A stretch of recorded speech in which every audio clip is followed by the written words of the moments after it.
Few commonly used market terminologies and their concepts. Let's get started. Bull market, bullish. If you expect the stock prices to go up, you are bullish on the stock price. From a broader perspective, if the stock market index is going up during a particular period, it is referred to as a bull market. Example, the market was bullish from mid-2020 to early 2022. Bear market, bearish. If you expect the stock prices to go down, you are bearish on the stock price. From a broader perspective, if the stock market index goes down during a particular period, it is referred to as a bear market. Example, the market was bearish from early 2008 to late 2009. Trend. The term trend usually refers to the general market direction and its associated momentum in the market. For example, if the market is declining fast,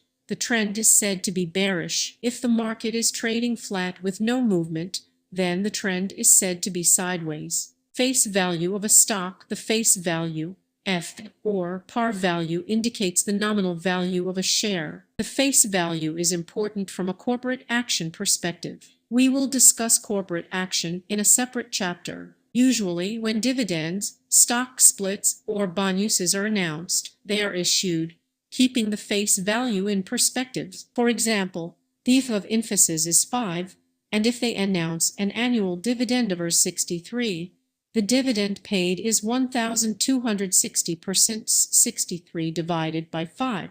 52-week high-low. 52-week high is the highest price point at which a stock has traded during the last 52 weeks, which also marks a full calendar year. Likewise, a 52-week low marks the lowest price point at which the stock has traded during the last 52 weeks. The 52-week high and low gives a sense of the range within which the stock trades during the year. Many traders believe that if a stock price reaches 52 weeks high, it indicates a bullish trend for the foreseeable future. Similarly, if a stock hits 52-week low, some traders believe it indicates a bearish trend for the foreseeable future. All-time high-low. This is similar to the 52 weeks high and low, with the only difference being that the all-time high price is the highest price the stock had ever traded from when it was listed.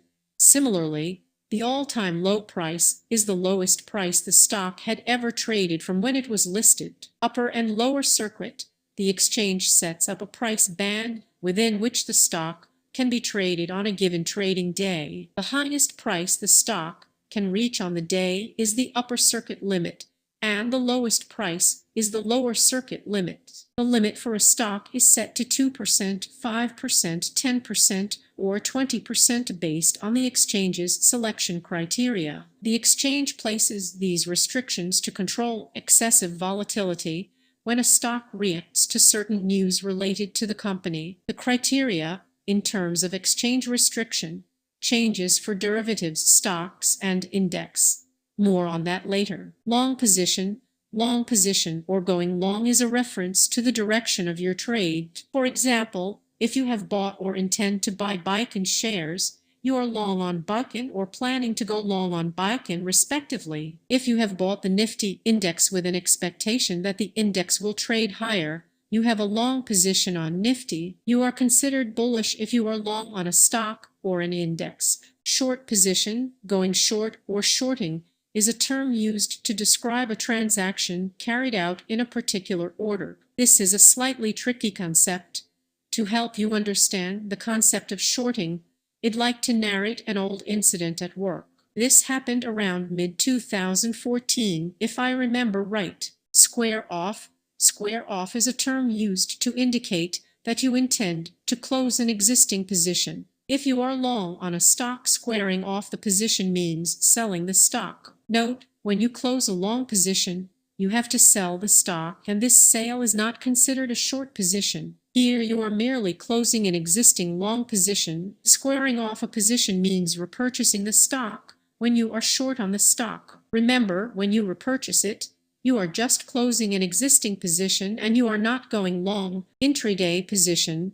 This is a trading position you initiate with an expectation to square off the position within the same day. For example, All short positions in stocks are intraday positions. OLS in stock prices refers to open, high, low, and close. We will understand more about this in the technical analysis module. For now, open is the price at which the stock opens for the day, high is the highest price at which the stock trades during the day, low is the lowest price at which the stock trades during the day, and close is the closing price of the stock. Volumes, and their impact on stock prices are important concepts that we will explore in greater detail in the technical analysis module. Volumes represent the total transactions buy and sell put together for a particular stock on a particular day. Market segment. A market segment is a division within which a certain type of financial instrument is traded. Each financial instrument is characterized by its risk and reward parameters. The exchange operates in three main segments. Capital market, TM.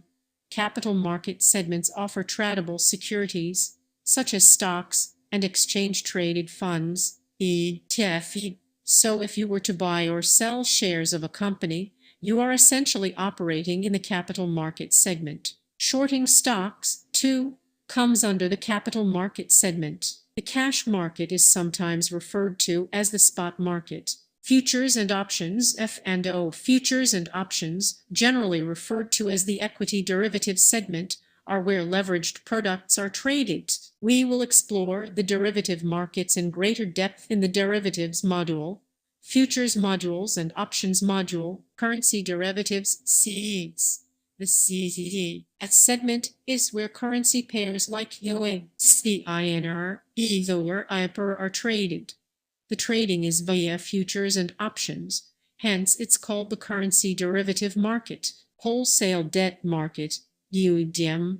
The wholesale debt market deals with fixed income securities. Debt instruments include government securities, treasury bills, bonds issued by a public sector undertaking, corporate bonds, corporate debentures, etc.